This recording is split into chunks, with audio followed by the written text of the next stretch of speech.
Channel. ದಯವಿಟ್ಟು ನೀವು ಇನ್ನೂ ಯಾರೆಲ್ಲ ನಮ್ಮ ಚಾನಲ್ ಸಬ್ಸ್ಕ್ರೈಬ್ ಮಾಡ್ಕೊಂಡು ನಂಗೆ ಸಪೋರ್ಟ್ ಮಾಡಿ ಅಂತ ನಾನು ನಿಮ್ಮ ಹತ್ರ ರಿಕ್ವೆಸ್ಟ್ ಮಾಡ್ಕೊಳ್ತಾ ಇದ್ದೀನಿ. ಇವತ್ತು ನಾನು ನಿಮ್ಗೊಂದು ಒಳ್ಳೆ ಹೆಲ್ತಿ ರೆಸಿಪಿಯನ್ನು ನಾನು ನಿಮ್ಮ ಮುಂದೆ ತಂದಿದ್ದೀನಿ. ಅದೇನಪ್ಪ ಅಂತಂದರೆ, ಈಗ ಯಾರೆಲ್ಲ BP ಶುಗರಿಂದ ಬಾಧೆ ಪಡ್ತಾ ಇದ್ದಾರೋ, ಮತ್ತು ವೆಯ್ಟ್ ಲಾಸ್ ಆಗಬೇಕು ಅಂತ ಅಂದ್ಕೊಂಡಿದ್ದಾರೋ, ಮತ್ತು ಹಾರ್ಮೋನ್ ಇಂಬ್ಯಾಲೆನ್ಸಿಂದ PCOS, ಥೈರಾಯ್ಡು, ಈ ರೀತಿ ಎಲ್ಲ ಆರೋಗ್ಯ ಸಮಸ್ಯೆಗಳಿಂದ ಯಾರೆಲ್ಲ ಬಾಧೆ ಪಡ್ತಾ ಇದ್ದಾರೋ ಅವ್ರಿಗೆಲ್ಲರಿಗೂ ಯೋಗ ಬೇಡ, ವಾಕಿಂಗ್ ಬೇಡ, ಜಿಮ್ಮು ಬೇಡ, ಮನೆಯಲ್ಲಿನೇ ಆರಾಮಾಗಿ ಹೊಟ್ಟೆ ತುಂಬ ತಿನ್ಕಂತ ನೀವು ಈ ಡಯಟ್ನ ಫಾಲೋ ಆಗ್ಬೋದು. ನಾನಿಲ್ಲಿ ತೋರಿಸಿರೋ ಎಲ್ಲ ರೆಸಿಪಿಗಳನ್ನು ನೀವು ಬೆಳಗ್ಗೆ ಬ್ರೇಕ್ಫಾಸ್ಟ್ಗಾದರೂ ತೊಗೊಳ್ಳಿ, ಮಧ್ಯಾಹ್ನ ಲಂಚ್ ಬಾಕ್ಸಿಗಾದರೂ ತೊಗೊಳ್ಳಿ, ಇಲ್ಲ ನೈಟ್ ಡಿನ್ನರ್ಗಾದರೂ ತೊಗೊಳ್ಬೋದು.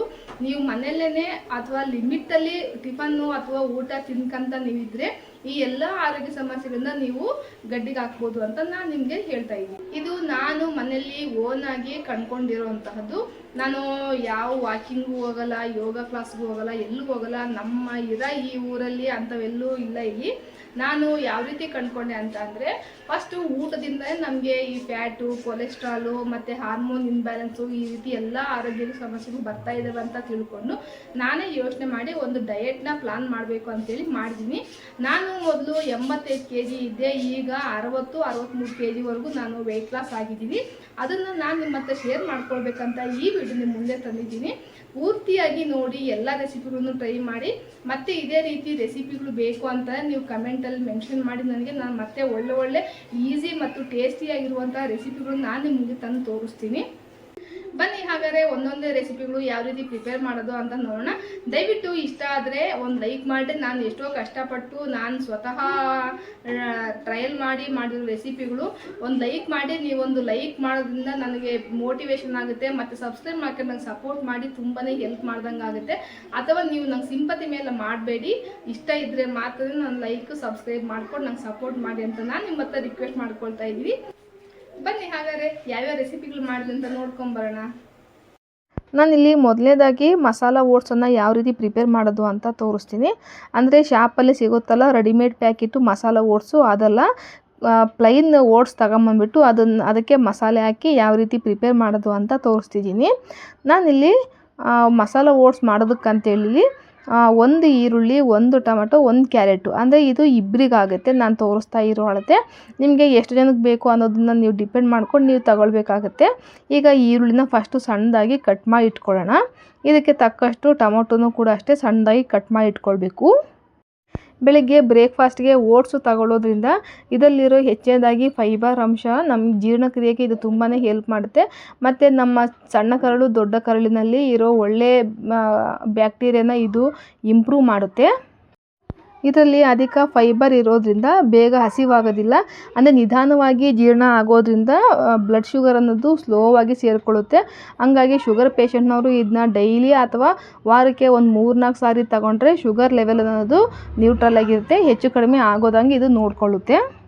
ಓಟ್ಸಲ್ಲಿ ಬೀಟಾ ಗ್ಲೂಕೋನ್ ಇರೋದ್ರಿಂದ ಕೆಟ್ಟ ಕೊಲೆಸ್ಟ್ರಾಲನ್ನು ಕಡಿಮೆ ಮಾಡಿ ಹಾರ್ಟ್ ಅಟ್ಯಾಕ್ ಆಗದೆ ಇರೋ ಹಾಗೆ ಇದು ನೋಡ್ಕೊಳ್ಳುತ್ತೆ. ಅಂದರೆ ಹಾರ್ಟಿಗೆ ಇದು ತುಂಬಾ ಹೆಲ್ಪ್ ಮಾಡುತ್ತೆ. ಈಗ ನೋಡಿ, ಒಗ್ಗರಣೆಗೆ ಅಂತೇಳಿ ನಾನಿಲ್ಲಿ ಕೊಬ್ಬರಿ ಎಣ್ಣೆ ತಗೊಂಡಿದ್ದೀನಿ. ನಿಮಗೆ ಯಾವ ಎಣ್ಣೆ ಬೇಕಾದ್ರೂ ತೊಗೊಳ್ಳಿ. ನಾನಿಲ್ಲಿ ಸ್ವಲ್ಪನೇ ಎಣ್ಣೆ ತಗೊಂಡಿದ್ದೀನಿ ಅಷ್ಟೇ. ಅದು ಎಣ್ಣೆ ಬಿಸಿ ಆದಮೇಲೆ ಈಗ ಸಣ್ಣದಾಗಿ ಹೆಚ್ಚಿಟ್ಕೊಂಡಿರೋ ಈರುಳ್ಳಿ, ಸ್ವಲ್ಪ ಜೀರಿಗೆ ಕೂಡ ಹಾಕಿದ್ದೀನಿ. ನಾನಿಲ್ಲಿ ಸಾಸಿವೆ ಹಾಕಿಲ್ಲ. ಟೊಮೆಟೊ ಮತ್ತು ಕ್ಯಾರೆಟ್ ಹಾಕಿ ಇದನ್ನ ಮೆತ್ತಗೆ ಆಗೋ ಥರ ಬೇಯಿಸ್ಕೊಳ್ಬೇಕು. ಈಗ ಇದಕ್ಕೆ ರುಚಿಗೆ ತಕ್ಕಷ್ಟು ಉಪ್ಪು, ಖಾರಕ್ಕೆ ತಕ್ಕಷ್ಟು ಖಾರ, ಧನಿಯಾ ಪುಡಿ, ಅರಿಶಿನ ಪುಡಿ ಇದನ್ನೆಲ್ಲ ಹಾಕಿ ನಾನಿಲ್ಲಿ 300 ml ಅಷ್ಟು ನೀರು ಹಾಕಿ ಇದನ್ನ ಚೆನ್ನಾಗಿ ಕುದಿಯೋದಕ್ಕೆ ಬಿಡ್ತಾಯಿದ್ದೀನಿ. ನಾನಿಲ್ಲಿ 1 ಕಪ್ಪಿನಷ್ಟು ಓಟ್ಸ್ ತಗೊಂಡಿದ್ರೆ ಅದಕ್ಕೆ 3 ಪಟ್ಟಿನಷ್ಟು ನಾನಿಲ್ಲಿ ನೀರು ತಗೊಂಡಿದ್ದೀನಿ. ನನಗೆ ಸ್ವಲ್ಪ ಸೂಪ್ ಅನ್ನಿಸ್ಬೇಕು, ಆ ರೀತಿ ತಗೊಂಡಿದ್ದೀನಿ. ನಿಮಗೆ ಪೂರ್ತಿ ಒಣ ಇರಬೇಕು ಅಂತಂದರೆ ನೀವು ಸ್ವಲ್ಪ ಕಡಿಮೆ ನೀರು ತಗೊಳ್ರಿ. ಈಗ ಕೊನೆಯದಾಗಿ ಇದಕ್ಕೆ ಚಿಕನ್ ಮಸಾಲ, ಇದನ್ನು ಕಂಪಲ್ಸರಿ ನೀವು ಹಾಕಲೇಬೇಕು. ನೀವು ಯಾವುದು ಪ್ಯಾಕೆಟ್ ಬೇಕಿದ್ರೂ ತಗೊಳ್ರಿ. ನಾನಿಲ್ಲಿ ಚಿಕನ್ ಮಸಾಲ ಕಂಪಲ್ಸರಿ ಹಾಕಲೇಬೇಕು, ಆವಾಗಲೇ ಟೇಸ್ಟ್ ಅನ್ನೋದು ಭಾಳ ಚೆನ್ನಾಗಿರುತ್ತೆ. ಈಗ ಕೊತ್ತಂಬರಿ ಸೊಪ್ಪು ಹಾಕಿ ಈಗ ನಾನು 1 ಕಪ್ಪಿನಷ್ಟು ಓಟ್ಸ್ ಹಾಕಿ ಇದನ್ನ ನಿಧಾನವಾಗಿ ಮಿಕ್ಸ್ ಮಾಡ್ಕೊಳ್ಬೇಕು. ಇದನ್ನೆಲ್ಲ ಮಾಡಬೇಕಾದ್ರೆ ನಾವು ಫ್ಲೇಮ್ ಅನ್ನೋದು ಮೀಡಿಯಮಲ್ಲೇ ಇಟ್ಕೊಂಡಿರಬೇಕು. ಒಂದು 2 ನಿಮಿಷ ಓಟ್ಸ್ ಹಾಕಿ ಚೆನ್ನಾಗಿ ಮಿಕ್ಸ್ ಮಾಡಿ ಸ್ಟವ್ ಆಫ್ ಮಾಡಿ ಮುಚ್ಚಳ ಮುಚ್ಚಿ ಒಂದು 2 ನಿಮಿಷ ಆದಮೇಲೆ ಇಲ್ಲಿ ನೋಡಿ ತೆಗೆದು ತೋರಿಸ್ತಾ ಇದ್ದೀನಿ. ಎಷ್ಟು ಚೆನ್ನಾಗಿದೆ ಅಂತಂದರೆ ಟೇಸ್ಟು ಮತ್ತು ಅದ್ರ ಘಮ ಪರಿಮಳ ಅಂತೂ ತುಂಬ ಅದ್ಭುತವಾಗಿದೆ. ತಪ್ಪದೆ ನೀವು ಡಯಟು ಫಾಲೋ ಆಗೋರು ಇದನ್ನು ವಾರಕ್ಕೆ 3 ರಿಂದ 4 ಸಾರಿ ಅದು ನೀವು ತಿನ್ನಲೇಬೇಕಾಗುತ್ತೆ. ಅಷ್ಟು ರುಚಿಯಾಗೂ ಇರುತ್ತೆ. ನೀವು ತಿಂತಾ ಇದ್ದರೆ ಬೇಜಾರಂತ ಅನಿಸೋದು ಇಲ್ಲ. ಇದನ್ನು ಬೇಕಿದ್ದರೆ ನೀವು ಲಂಚ್ ಬಾಕ್ಸಿಗೂ ಕೂಡ ಇದನ್ನ ತಗೊಂಡು ಹೋಗ್ಬೋದು. ಟೇಸ್ಟ್ ಅನ್ನೋದು ಯಾವುದೇ ರೀತಿಯಲ್ಲಿ ನಿಮಗೆ ವ್ಯತ್ಯಾಸವೇ ಕಾಣೋದಿಲ್ಲ. ಬೆಳಿಗ್ಗೆ ಹೇಗಿರುತ್ತೋ ಅದೇ ರೀತಿಯೇ ಇರುತ್ತೆ. ಈಗ ಸೆಕೆಂಡ್ ರೆಸಿಪಿ ನೋಡೋಣ ಬನ್ನಿ. ನಾನಿಲ್ಲಿ 3/4 ಕಪ್ಪಿನಷ್ಟು ಸಜ್ಜೆ ತಗೊಂಡಿದ್ದೀನಿ. ಇದು ನಾನು ತೋರಿಸ್ತಾ ಇರೋ ಅಳತೆ 4 ರಿಂದ 5 ಜನ ತಿನ್ಬೋದು, ಅಷ್ಟು ಕ್ವಾಂಟಿಟಿ ಆಗುತ್ತೆ. ಇದು ನಿಮಗೆ ಕ್ವಾಂಟಿಟಿ ತಕ್ಕನಷ್ಟು ನೀವು ತಗೊಳ್ರಿ. ಈಗ ನೋಡಿ 3/4 ಕಪ್ಪಿನಷ್ಟು ಸಜ್ಜೆ, ಈಗ 1/4 ಕಪ್ಪಿನಷ್ಟು ಉದ್ದಿನಬೇಳೆ, ಒಂದು 1/4 ಚಮಚದಷ್ಟು ಮೆಂತ್ಯ. ನಾವು ದೋಸೆಗೆ ಯಾವ ರೀತಿ ನೆನೆ ಹಾಕ್ತೀವೋ ಅದೇ ರೀತಿಯೇ ನಾವು ಇದನ್ನೆಲ್ಲ ಒಂದೇ ಕಪ್ಪಿನಲ್ಲಿ ಅಳತೆ ಮಾಡ್ಕೊಳ್ಬೇಕಾಗತ್ತೆ. ಈಗ ಜೋಳ ಅಂತೂ ಯಾವುದಾದ್ರೂ ಒಂದು ಸಾರಿ ರೊಟ್ಟಿ ಅಥವಾ ಇನ್ನೇನಾದರೂ ಮುದ್ದೆ ಮಾಡ್ಕೊಂಡು ತಿಂತಾ ಇರ್ತೀವಿ. ಆದರೆ ಸಜ್ಜೆ ತಿನ್ನೋದು ಭಾಳನೇ ಕೈ ಬಿಟ್ಬಿಟ್ಟಿದ್ವಿ. ಇದು ತುಂಬಾ ಒಳ್ಳೆಯದು ಆರೋಗ್ಯಕ್ಕೆ. ಅದಕ್ಕಾಗಿ ನಿಮಗೆ ಸಜ್ಜೆಯಲ್ಲಿ ಒಂದು ರೆಸಿಪಿ ತೋರಿಸೋಣ ಅಂಥೇಳಿ ತಗೊಂಬಂದಿದ್ದೀನಿ. ಈಗ ನೋಡಿರಿ, ಇದನ್ನು ಒಂದು 6 to 7 ಅವರ್ಸ್ವರೆಗೂ ಚೆನ್ನಾಗಿ ನೆನೆ ಹಾಕ್ಕೊಳ್ಬೇಕು. ಈಗ ನಾನು ಆವತ್ತಿನ ದಿನ ರಾತ್ರಿ ನಾನು ಇದನ್ನ ಮಿಕ್ಸಿಗೆ ಹಾಕ್ತಾಯಿದ್ದೀನಿ. ನಾನಿಲ್ಲಿ ಒಂದು ಮಿಸ್ಟೇಕ್ ಮಾಡಿಬಿಟ್ಟೆ. ಏನು ಅಂತ ಅಂದರೆ ಉದ್ದಿನಬೇಳೆ ಮತ್ತು ಅವಲಕ್ಕಿ ಅದ್ರ ಜೊತೆಗೇ ಸಜ್ಜೆ ಕಾಳು ಹಾಕ್ಬಿಟ್ಟಿದ್ದೀನಿ. ನೀವು ಆ ರೀತಿ ಮಾಡಬೇಡಿ. ಫಸ್ಟು ಸಜ್ಜೆನ ಪೂರ್ತಿ ಮೆತ್ತಗೆ ಪೇಸ್ಟ್ ಮಾಡ್ಕೊಂಡಿದ್ದಾದಮೇಲೆ ನೀವು ಅವಲಕ್ಕಿ ಮತ್ತು ಉದ್ದಿನಬೇಳೆ ಮೆಂತ್ಯ ಇದೆಯಲ್ಲ ಅದನ್ನು ರುಬ್ಬಿ ತಗೊಳ್ರಿ. ಇದು ಸ್ವಲ್ಪ ಹೊತ್ತು ತಡ ಆಗುತ್ತಷ್ಟೇ ಮೆತ್ತಗಾಗೋದಕ್ಕೆ. ಈಗ ನೋಡಿ, ರಾತ್ರಿ ನೆನೆಸಿಟ್ಟು ಈಗ ಮುಚ್ಚಿಟ್ಟಿದ್ದೀನಿ. ಎಷ್ಟು ಚೆನ್ನಾಗಿ ಬೆಳಿಗ್ಗೆ ಎದ್ದ ತಕ್ಷಣ ಫರ್ಮೆಂಟೇಷನ್ ಆಗಿದೆ ಅಂತಂದರೆ ಭಾರಿ ಚೆನ್ನಾಗಿದೆ. ನಾವು ತಿಂತಾ ಇದ್ದರೆ ಇದು ಅಕ್ಕಿಯಿಂದ ಮಾಡಿರೋ ರೆಸಿಪಿ ಥರನೇ ಕಾಣಿಸುತ್ತೆ. ನಿಮ್ಗೆ ಎಲ್ಲೂ ಕೂಡ ಸಜ್ಜೆ ಥರನೇ ಕಾಣಿಸಲ್ಲ, ಅಷ್ಟು ರುಚಿಯಾಗಿರುತ್ತೆ ಇದು. ಈ ರೀತಿ ಫರ್ಮೆಂಟೇಷನ್ ಫುಡ್ಡು ತಿನ್ನೋದ್ರಿಂದ ನಮ್ಮ ದೇಹಕ್ಕೆ ಬೇಕಾಗಿರೋ B12 ನಮಗೆ ಹೆಚ್ಚಿನದಾಗಿ ಸಿಗುತ್ತೆ. ನಾವು ಹೊಸದಾಗಿ ನಮಗೆ ಹೊರಗಡೆಯಿಂದ ಪಿಲ್ಸ್ ತಗೊಳೋದೇನು ಬೇಕಾಗಿಲ್ಲ. ಇಲ್ಲಿ ನೋಡ್ತಾ ಇದ್ದರೆ ಎಷ್ಟು ಪರ್ಫೆಕ್ಟಾಗಿ ಬಂದಿದೆ ಅಂದರೆ ಅಷ್ಟು ಚೆನ್ನಾಗಿ ಬಂದಿದೆ. ಈಗ ನೆಕ್ಸ್ಟ್ ಪ್ರೊಸೆಸ್ ಏನು ಅಂತ ನೋಡೋಣ. ನಾನಿಲ್ಲಿ ಇದನ್ನು ದೋಸೆ ಬೇಕಿದ್ದು ತಗೊಳ್ಬೋದು, ಇಲ್ಲಾಂದರೆ ನೀವು ಇಡ್ಲಿ ಏನು ಬೇಕಾದ್ರೂ ತಗೊಳ್ಬೋದು. ನಾನು ಈಗ ಇದನ್ನು ಪಡ್ಡು ಮಾಡ್ತಾಯಿದ್ದೀನಿ. ಈಗ ಇದಕ್ಕೆ ಸಣ್ಣದಾಗಿ ಈರುಳ್ಳಿನ ಕಟ್ ಮಾಡ್ಕೊಳ್ಬೇಕು. ನೀವು ಇದ್ರ ಜೊತೆಗೆ ಬೇಕಂತ ನೀವು ತರಕಾರಿ ಕೂಡ ತಗೊಳ್ಬೋದು. ಈಗ ಒಂದು ಸಣ್ಣದು ಬಟ್ಲ ಇಟ್ಟು ಅದಕ್ಕೆ ಸಾಸಿವೆ, ಜೀರಿಗೆ, ಒಂದು ಚಮಚದಷ್ಟು ಕಡಲೆಬೇಳೆ, ಸಣ್ಣದಾಗಿ ಹೆಚ್ಚಿಟ್ಕೊಂಡಿರೋ ಈರುಳ್ಳಿ. ನಾನಿಲ್ಲಿ ಹಸಿಮೆಣ್ಸಿನ್ಕಾಯಿ ಹಾಕ್ತಾಯಿಲ್ಲ, ನಿಮಗೆ ಬೇಕಂದರೆ ಹಸಿಮೆಣ್ಸಿನ್ಕಾಯಿ ಕೂಡ ತಗೊಳ್ಬೋದು. ಇದು ಒಂದು 70% ಈರುಳ್ಳಿ ಕೆಂಪಗಾಗಬೇಕು. ಈಗ ನೋಡಿ, ಇಷ್ಟಾಗಿದ್ದರೆ ಸಾಕಾಗುತ್ತೆ. ಇನ್ನು ಉಳಿದಿರೋದೆಲ್ಲ ನಮಗೆ ಪಡ್ಡು ಹಾಕಬೇಕಾದ್ರೆ ಅದು ಪೂರ್ತಿ ಬೆಂದೋಗುತ್ತೆ. ನಾನಿಲ್ಲಿ ಪಡ್ಡು ಮಾಡ್ತಾ ಇರೋದ್ರಿಂದ ಇದನ್ನು ಇಟ್ಟು ನೀವು ಒಂದು ಸಾರಿ ಮಾಡಿಟ್ಕೊಂಡ್ರೆ ಇದರಲ್ಲಿ ನೀವು ಪಡ್ಡು, ದೋಸೆ, ಇಡ್ಲಿ ಏನು ಬೇಕಾದ್ರೂ ಮಾಡಿಟ್ಕೊಳ್ಬೋದು. ಒಂದು ಸಾರಿ ನಮಗೆ ಬ್ಯಾಟರ್ ರೆಡಿ ಮಾಡಿ ಇಟ್ಕೊಂಡು ಫ್ರಿಜ್ನಲ್ಲಿ ಇಟ್ಕೊಂಡ್ರೆ ಸರಿ ಹೋಗುತ್ತೆ. ಈಗ ರುಚಿಗೆ ತಕ್ಕಷ್ಟು ಉಪ್ಪು ಸೇರಿಸಿ ಒಂದು ಸಾರಿ ಒಗ್ಗರಣೆ ಎಲ್ಲ ಮಿಕ್ಸ್ ಮಾಡ್ಕೊಳ್ಳೋಣ. ನಿಮಗೆ ಇದ್ರ ಜೊತೆಗೆ ಸೊಪ್ಪು ಕೂಡ ತಗೊಳ್ಬೋದು, ನಿಮಗೆ ಬೇಕಾಗಿರೋ ತರಕಾರಿ ಕೂಡ ತಗೊಳ್ಬೋದು. ನಾವು ಹೆಚ್ಚೇದಾಗಿ ಬ್ರೇಕ್ಫಾಸ್ಟು ಅಥವಾ ನಾವು ಲಂಚ್ ಏನಾದರೂ ತಿನ್ನಬೇಕು ಅಂತ ಅಂದ್ಕೊಂಡಾಗ ಅದರಲ್ಲಿ ನಾವು ಹೆಚ್ಚಿನದಾಗಿ ತರಕಾರಿ, ಸೊಪ್ಪು ಇರೋ ಥರ ನಾವು ನೋಡ್ಕೊಳ್ಬೇಕಾಗುತ್ತೆ. ಈಗ ನಾನು ಪಡ್ಡಿನ ಜೊತೆಗೆ ನಾನಿಲ್ಲಿ ಸ್ವಲ್ಪ ಚಟ್ನಿ ಮಾಡ್ಕೊತಾ ಇದ್ದೀನಿ. ನಾನಿಲ್ಲಿ ಶೇಂಗಾ ಚಟ್ನಿ ತಗೊತೀನಿ. ನಿಮಗೆ ಬೇಕಂದರೆ ಕಾಯಿ ಚಟ್ನಿ ಅಥವಾ ಕಡಲೆ ಚಟ್ನಿ ಯಾವ್ದು ಬೇಕಿದ್ರೂ ತಗೊಳ್ರಿ. ಈಗ ಸ್ವಲ್ಪ ಶೇಂಗಾ ಎಲ್ಲ ಚೆನ್ನಾಗಿ ಹುರ್ಕೊಂಡು ಖಾರಕ್ಕೆ ತಕ್ಕಷ್ಟು ಹಸಿಮೆಣ್ಸಿನ್ಕಾಯಿ ಕೂಡ ಹುರಿತಾ ಇದ್ದೀನಿ. ನನಗೆ ಹಸಿದು ಹಾಕಿದ್ರೆ ನನಗೆ ರುಚಿ ಅಷ್ಟು ಚೆನ್ನಾಗಿ ಅನಿಸಲ್ಲ. ಈಗ ನೋಡಿ, ಶೇಂಗಾದೆಲ್ಲ ಸಿಪ್ಪೆ ಎಲ್ಲ ತೆಗೆದುಬಿಟ್ಟು ಈಗ ಚಟ್ನಿ ಮಾಡೋದು ತೋರಿಸ್ತಾ ಇದ್ದೀನಿ. ಒಂದು ಮಿಕ್ಸಿ ಜಾರಿಗೆ ಶೇಂಗಾ ಬೀಜ, ಖಾರಕ್ಕೆ ತಕ್ಕಷ್ಟು ಹಸಿಮೆಣ್ಸಿನಕಾಯಿ ಅದೇ ಹುರಿದಿಟ್ಕೊಂಡಿದ್ವಲ್ಲ ಅದು, ಒಂದು 3 ಬೆಳ್ಳುಳ್ಳಿ, ರುಚಿಗೆ ತಕ್ಕಷ್ಟು ಉಪ್ಪು, ಒಂದು ಸ್ವಲ್ಪ ಹುಣಸೆಹಣ್ಣು. ಈಗ ಇದನ್ನು ಹಾಕಿ ನೀರು ಹಾಕಿ ಸ್ವಲ್ಪ ಚೆನ್ನಾಗಿ ಚಟ್ನಿ ಥರ ರುಬ್ಕೊಳ್ಬೇಕು. ಅಂದರೆ ಒಂದು 80% ರುಬ್ಕೊಳ್ಬೇಕು, ಪೂರ್ತಿ ಮೆತ್ತಗೆ ಆಗೋ ರೀತಿ ರುಬ್ಕೊಳ್ಬೇಡ್ರಿ. ಈಗ ಪಡ್ಡಿಗೆ ನಾವು ರೆಡಿ ಮಾಡ್ಕೊಳ್ಳೋಣ. ಈಗ ಪಡ್ಡು ಹಂಚಿಟ್ಟು ನಾನಿಲ್ಲಿ ಸ್ವಲ್ಪನೇ ಎಣ್ಣೆ ಹಾಕ್ತಾಯಿದ್ದೀನಿ. ಇಷ್ಟು ಮಾತ್ರ ಎಣ್ಣೆ ತಿನ್ಬೋದು, ಏನು ಪರವಾಗಿಲ್ಲ. ನಿಮಗೆ ಇದ್ರ ಬದಲಾಗಿ ಆಯಿಲ್ ಬೇಡ ಅಂತಂದರೆ ನೀವು ತುಪ್ಪ ಬೇಕಿದ್ರೂ ತಗೊಳ್ಬೋದು. ತುಪ್ಪ ಅನ್ನೋದು ನಮ್ಮ ದೇಹಕ್ಕೆ ಅದೇನು ಕೆಟ್ಟ ಕೊಲೆಸ್ಟ್ರಾಲ್ ಆಗಲ್ಲ, ಒಳ್ಳೆ ಕೊಲೆಸ್ಟ್ರಾಲೇ. ಈಗ ನಾನಿಲ್ಲಿ ಸಣ್ಣದಾಗಿ ಚಿಕ್ಕದಾಗಿ ಬರೋ ರೀತಿಯಲ್ಲಿ ಪಡ್ಡು ಹಾಕ್ತಾಯಿದ್ದೀನಿ. ನೀವು ಇದೇ ಬ್ಯಾಟರ್ನೇ ಬೇಕಿದ್ದರೆ ರವೆ ಇಡ್ಲಿಯಲ್ಲಿ ಕೂಡ ನೀವು ಮಾಡ್ಬೋದು. ನಿಮ್ಗಿನ್ನೂ ಏನೇನು ವೆರೈಟೀಸ್ ಬೇಕು ಅಂತ ನನಗೆ ಕಮೆಂಟಲ್ಲಿ ತಿಳಿಸಿದರೆ ಸಜ್ಜೆ, ಜೋಳ, ಇನ್ನು ಮಿಲ್ಲೆಟ್ಸಲ್ಲಿ ಬೇರೆ ಬೇರೆ ರೆಸಿಪಿಗಳಲ್ಲಿ ನಾನು ನಿಮಗೆ ತೋರಿಸ್ತೀನಿ. ಈಗ ಪ್ಲೇಟ್ ಮುಚ್ಚಿಟ್ಟು ಸ್ವಲ್ಪ ಹೊತ್ತು ಚೆನ್ನಾಗಿ ಬೇಯಿಸೋದಕ್ಕೆ ಬಿಟ್ಮೇಲೆ ನಾವಿಲ್ಲಿ ತಿರುಗಿಸಿ ಹಾಕ್ಕೊಳ್ಬೇಕು. ಸೇಮ್ ನಾವು ಅಕ್ಕಿ ಹಿಟ್ಟಲ್ಲಿ ಯಾವ ರೀತಿ ಪಡ್ಡು ಮಾಡ್ತೀವೋ ಅದೇ ರೀತಿಯೇ. ಅಂದರೆ ನೋಡಿ ಎಷ್ಟು ಚೆನ್ನಾಗಿ ಎದ್ದು ಬಂದಿದ್ದಾವೆ. ಕೆಲವ್ರಿಗೆ ಅನಿಸುತ್ತೆ ಇದು ಎದ್ದು ಬರ್ತಾವ ಇಲ್ಲ ಅಂಥೇಳಿ. ಭಾಳ ಚೆನ್ನಾಗಿ ಎದ್ದು ಬಂದಿದ್ದಾವೆ. ಅಂದರೆ ನಾನಿಲ್ಲಿ ಸೆಂಟ್ರಲ್ಲಿ ಸ್ವಲ್ಪ ಹೀಟ್ ಜಾಸ್ತಿ ಆಗಿರೋದ್ರಿಂದ ಸೆಂಟ್ರಲ್ಲಿರೋ ಮಾತ್ರ ಸ್ವಲ್ಪ ರೋಸ್ಟ್ ಆಗಿದ್ದಾವೆ ಅಷ್ಟೇ. ಅಷ್ಟು ಬಿಟ್ಟರೆ ಇನ್ನು ಉಳಿದಿರೋದೆಲ್ಲ ಭಾಳ ಚೆನ್ನಾಗಿ ಬೆಂದಿದ್ದಾವೆ. ಮತ್ತು ನೋಡೋದಕ್ಕೂ ಕ್ರಿಸ್ಪಿ ಥರನೇ ಅನ್ನಿಸ್ತಾ ಇದೆ. ನೋಡೋಣ, ಇದು ನಮ್ಮ ಮಕ್ಳಿಗೆ ಕೊಡ್ತೀನಿ, ಅವ್ರು ಏನಂತಾರೆ ತಿಂದು. ನೋಡಿ ತಿಂತಾ ಇದ್ದಾರೆ. ಅಸಲಿಗೆ ಅವ್ರಿಗೆ ಗುರ್ತೇ ಇಲ್ಲ ನಾನು ಇದು ಅಕ್ಕಿಯಲ್ಲಿ ಬಿಟ್ಟು ಬೇರೆದಲ್ಲಿ ಮಾಡಿದ್ದೀನಿ ಅಂಥೇಳಿ. ಅವರಂತೂ ಭಾಳ ಇಷ್ಟಪಟ್ಟು ಇನ್ನೂ 2 ಸಾರಿ ಹಾಕಿಸ್ಕೊಂಡು ತಿಂದಿದ್ದಾರೆ. ಮತ್ತು ಬಾಕ್ಸಿಗೂ ಕೂಡ ಇದನ್ನೇ ತಗೊಂಡೋಗಿದ್ರು. ನೀವು ಕೂಡ ಟ್ರೈ ಮಾಡಿ, ತಪ್ಪದೆ ನಿಮಗೂ ಕೂಡ ಇಷ್ಟ ಆಗುತ್ತೆ. ಈಗ ನಾನಿಲ್ಲಿ 3ನೇ ರೆಸಿಪಿ ತೋರಿಸ್ತಾ ಇದ್ದೀನಿ. ಅದಕ್ಕೋಸ್ಕರ ನಾನಿಲ್ಲಿ ಸಣ್ಣದಾಗಿ ಈರುಳ್ಳಿನ ಕಟ್ ಮಾಡಿ ಇಟ್ಕೊತಾ ಇದ್ದೀನಿ. ನಾನಿಲ್ಲಿ 3ನೇ ರೆಸಿಪಿ ಕಡಲೆ ಹಿಟ್ಟಿನಲ್ಲಿ ಚಿಲ್ಲ ಮಾಡೋದು ತೋರಿಸ್ತಾ ಇದ್ದೀನಿ. ಅಂದರೆ ಇತ್ತೀಚೆಗೆ ಜಿಮ್ಗೆ ಹೋಗೋರು ಮತ್ತು ಸಿನಿಮಾ ಆ್ಯಕ್ಟರ್ಸ್ಗಳು, ದೊಡ್ಡ ದೊಡ್ಡ ಸ್ಟಾರ್ ಹೀರೋಗಳು, ಹೀರೋಯಿನ್ಗಳು ಪ್ರತಿಯೊಬ್ಬರೂ ಕೂಡ ಚಿಲ್ಲನೇ ತಿಂತಾ ಇರ್ತಾರೆ. ವಾರಕ್ಕೆ ಒಂದು 3-4 ಸಾರಿ ಅಂತೂ ಅದನ್ನ ಬ್ರೇಕ್ಫಾಸ್ಟಲ್ಲಿ ತಗೊಳ್ತಾರೆ. ಇದು ಅಷ್ಟು ಆರೋಗ್ಯಕ್ಕೆ ಒಳ್ಳೆಯದಾಗಿರುತ್ತೆ. ಅದಕ್ಕೆ ನಾನು ನಿಮಗೂ ಕೂಡ ತೋರಿಸ್ತಾ ಇದ್ದೀನಿ. ಇಲ್ಲಿ ಸಣ್ಣದಾಗಿ ಕಟ್ ಮಾಡಿ ಇಟ್ಕೊಂಡಿರೋ ಈರುಳ್ಳಿ, ಒಂದು ಅರ್ಧ ಟೊಮ್ಯಾಟೊ, ಸ್ವಲ್ಪ ಕೊತ್ತಂಬರಿ ಸೊಪ್ಪು ತಗೊಂಡಿದ್ದೀನಿ.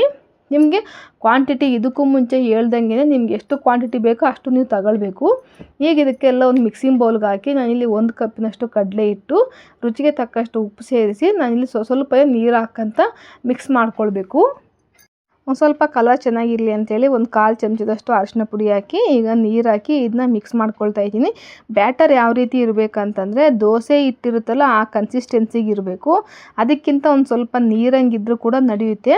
ನಾವು ನಾನ್ ಸ್ಟಿಕ್ಕು ಅಥವಾ ಕಬ್ಬಿಣದ ಹಂಚು ಯಾವುದ್ರಲ್ಲಿ ಬೇಕಿದ್ರೂ ಕೂಡ ಇದನ್ನ ಹಾಕ್ಬೋದು. ಈಸಿಯಾಗಿಯೇ ಎದ್ದು ಬರ್ತವೆ. ನಮಗೆ ಅಂಟ್ಕೊಳ್ಳುತ್ತೆಂಗೋ ಅನ್ನೋ ಭಯ ಇರುತ್ತಷ್ಟೇ. ಕೆಲವರು ಅಂದ್ಕೊಳ್ತಾರೆ ನಾವು ಬೇಸನ್ ತಿನ್ನೋದ್ರಿಂದ ನಮಗೆ ಗ್ಯಾಸ್ಟ್ರಿಕ್ ಏನಾದ್ರು ಆಗುತ್ತೇನೋ ಅಂತ. ಅದು ಗ್ಯಾಸ್ಟ್ರಿಕ್ ಆಗೋದು ಯಾವ ರೀತಿ ಅಂತಂದರೆ ನಾವು ಎಣ್ಣೆಯಲ್ಲಿ ಬೋಂಡ, ಬಜ್ಜಿ ಡೀಪ್ ಫ್ರೈ ಮಾಡಿ ತಿಂತೀವಲ್ಲ ಅದು. ಆದರೆ ಈ ರೀತಿ ಚಿಲ್ಲ ಮಾಡಿ ತಿನ್ನೋದ್ರಿಂದ ಇದು ಗ್ಯಾಸ್ಟ್ರಿಕ್ಕಿಗೇನು ಬರೋದಿಲ್ಲ. ಆರೋಗ್ಯಕ್ಕೆ ಭಾಳನೇ ಒಳ್ಳೆಯದಾಗಿರುತ್ತೆ ಇದು. ನಾನಿಲ್ಲಿ ತೋರಿಸ್ತಾ ಇರೋ ಎಲ್ಲ ರೆಸಿಪಿಗಳಿಗೂ ನೀವು ಇಷ್ಟ ಬಂದಿರೋ ತರಕಾರಿ, ಇಷ್ಟ ಬಂದಿರೋ ಸೊಪ್ಪನ್ನು ನೀವು ಮಿಕ್ಸ್ ಮಾಡ್ಕೊಂಡು ತಿನ್ಬೋದು. ನಾನಿಲ್ಲಿ ನೋಡಿ ಚಿಲ್ಲ ಎಲ್ಲ ದೋಸೆ ಹಂಚಿನ ಮೇಲೆ ಹಾಕಿದ ಮೇಲೆ ಒಂದು ಸ್ವಲ್ಪ 1/4 ಟೀ ಸ್ಪೂನಷ್ಟು ಎಣ್ಣೆ ಹಾಕಿ ಇದನ್ನ ತಿರುಗಿಸಿ ಹಾಕಿ ಇನ್ನೊಂದು ಕಡೆ ಕೂಡ ಬೇಯಿಸ್ಕೊಳ್ತೀನಿ. ನೋಡಿ ಎಷ್ಟು ಚೆನ್ನಾಗಿ ಬಂದಿದ್ದಾವೆ. ಇದನ್ನು ನೀವು ಬ್ರೇಕ್ಫಾಸ್ಟಿಗೆ ಅಲ್ಲದೆ ಇದ್ದರೆ ಮಧ್ಯಾಹ್ನ ಲಂಚ್ ಬಾಕ್ಸಿಗೂ ಕೂಡ ತಗೊಂಡೋಗ್ಬೋದು. ಮಕ್ಕಳಿಗೂ ಕೂಡ ಇದನ್ನ ಹಾಕ್ಕೊಡ್ರಿ. ಯಾವಾಗಲೂ ಮಕ್ಕಳು ಜಾಸ್ತಿ ಇಷ್ಟಪಡೋದು ದೋಸೆ, ಇಡ್ಲಿ ಇಂಥವನ್ನೇ ಕೇಳ್ತಾ ಇರ್ತಾರೆ. ನಮ್ಮ ಹತ್ರ ದೋಸೆ ಬ್ಯಾಟರ್ ರೆಡಿ ಇರಲಿಲ್ಲ ಅಂತಂದರೆ ಇದನ್ನ ಮಾಡಿಕೊಡ್ರಿ. ಮಕ್ಕಳಿಗೂ ಇದನ್ನ ಗುರ್ತು ಸಿಗದೇ ರೀತಿಯಲ್ಲಿ ದೋಸೆ ಥರನೇ ತಿಂತಾರೆ. ಅಷ್ಟು ಚೆನ್ನಾಗಿರುತ್ತೆ ಇದು. ನೋಡ್ತಾ ಇದ್ದಲ್ಲ ಎಷ್ಟು ಚೆನ್ನಾಗಿ ಮೆತ್ತಗೆ ಬಂದಿದ್ದಾವೆ ಅಂತಂದರೆ. ನಾನಿಲ್ಲಿ ಇದ್ರ ಜೊತೆಗೆ ಶೇಂಗಾ ಚಟ್ನಿ ತಗೊಂಡಿದ್ದೀನಿ. ನೋಡಿ ಒಂದು ಸಾರಿ ತೋರಿಸ್ತಾ ಇದ್ದೀನಿ ಎಷ್ಟು ಮೆತ್ತಗೆ ಬಂದಿದ್ದಾವೆ ಅಂತಂದರೆ ನೀವು ಕೂಡ ನಂಬಲ್ಲ, ಅಷ್ಟು ಚೆನ್ನಾಗಿ ಮೆತ್ತಗಿದ್ದಾವೆ. ನೋಡಿ ಪೂರ್ತಿ ಹಿಡಿದ್ರೂ ಕೂಡ ಒಂದು ಹಿಡಿಕೆ ಅಷ್ಟು ಆಗಿಲ್ಲ. ನಾವು ಇದನ್ನ 3ರಿಂದ 4ವರೆಗೂ ಇದನ್ನ ಬ್ರೇಕ್ಫಾಸ್ಟಲ್ಲಿ ನಾವು ತಗೊಳ್ಬೋದು. ನೀವು ಇದ್ರ ಜೊತೆಗೆ ಸಾಂಬಾರು ಬೇಕಿದ್ರೂ ತಗೊಳ್ಬೋದು. ಚಟ್ನಿ, ಸಾಂಬಾರು, ಪಲ್ಯ ನಿಮ್ಗೆ ಯಾವ್ದು ಬೇಕೋ, ನಿಮ್ಗೆ ಯಾವ್ದು ಕಂಫರ್ಟ್ ಆಗುತ್ತೋ ಅದನ್ನ ತಗೊಳ್ರಿ. ನೋಡಿ ಎಷ್ಟು ಚೆನ್ನಾಗಿ ಬಂದಿದೆ. ತಿಂತಾ ಇದ್ದರೆ ತಿಂತಾನೆ ಇರಬೇಕು ಅನಿಸುತ್ತೆ, ಅಷ್ಟು ಚೆನ್ನಾಗಿದ್ದಾವೆ. ಈಗ ನಾನಿಲ್ಲಿ 4ನೇ ರೆಸಿಪಿ ತೋರಿಸ್ತಾ ಇದ್ದೀನಿ. ಇದು ಕೂಡ ಬಹಳನೇ ಇಂಪಾರ್ಟೆಂಟು. ನಾನು ಇಷ್ಟು ರೆಸಿಪಿಗಳಲ್ಲೂ ಕೂಡ ನಿಮಗೆ ಎಲ್ಲೂ ನಾನು ಅಕ್ಕಿ ಮತ್ತು ಅನ್ನ ಬಳಸೇ ಇಲ್ಲ. ಈಗ ನಾನು ಸಣ್ಣದಾಗಿ ಕಟ್ ಮಾಡಿ ಇಟ್ಕೊಂಡಿರೋ 1 ಈರುಳ್ಳಿ, 1 ಕ್ಯಾರೆಟ್ ತಗೊಂಡಿದ್ದೀನಿ. ಈಗ ಇದಕ್ಕೆ ನಾನು ಜೋಳದ ಹಿಟ್ಟು ಬಳಸ್ತಾ ಇದ್ದೀನಿ. 1 ಕಪ್ಪಿನಷ್ಟು ಜೋಳದ ಹಿಟ್ಟು.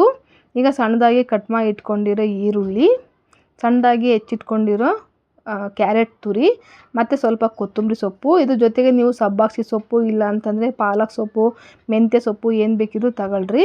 ರುಚಿಗೆ ತಕ್ಕಷ್ಟು ಉಪ್ಪು ಸೇರಿಸಿ ನಾನಿಲ್ಲಿ ಈಗ ಅರ್ಧ ಕಪ್ಪಿನಷ್ಟು ನಾನಿಲ್ಲಿ ಸೂಜಿ ರವೆನ ತಗೊತಾ ಇದ್ದೀನಿ.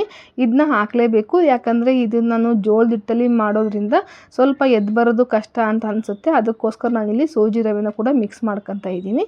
ಈಗ ಇದನ್ನು ಸ್ವಲ್ಪ ನೀರು ಹಾಕ್ಕೊಂತ ನಾವು ದೋಸೆ ಹಿಟ್ಟಿಗಿಂತ ಸ್ವಲ್ಪ ಗಟ್ಟಿಯಾಗಿ ಕಲಿಸ್ಕೊಳ್ಬೇಕು. ಒಂದೇ ಸಾರಿ ನೀರೇನಾದ್ರು ಹಾಕಿ ತೆಳ್ಳಗಾಯಿತು ಅಂತ ಅಂದರೆ ಸ್ವಲ್ಪ ಹಿಟ್ಟನ್ನು ಮಿಕ್ಸ್ ಮಾಡಿಕೊಳ್ರಿ.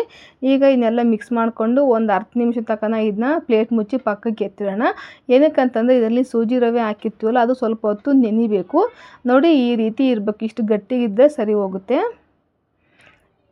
ಎಲ್ಲ ಒಂದು ಸಾರಿ ಮಿಕ್ಸ್ ಮಾಡಿಕೊಂಡು ಈಗ ನಾನಿಲ್ಲಿ ಸ್ಟವ್ ಹಚ್ಚಿ ನಾನಿಲ್ಲಿ ಪಾನ್ ಇಡ್ತಾ ಇದ್ದೀನಿ. ನನ್ನ ಹತ್ರ ನಾನ್ ಸ್ಟಿಕ್ ತಾವ ಇಲ್ಲ, ಅದಕ್ಕೋಸ್ಕರ ನಾನಿಲ್ಲಿ ನಾನ್ ಸ್ಟಿಕ್ ಬಾಣಲಿ ಇದೆ, ಅದರಲ್ಲಿ ತೋರಿಸ್ತಾ ಇದ್ದೀನಿ.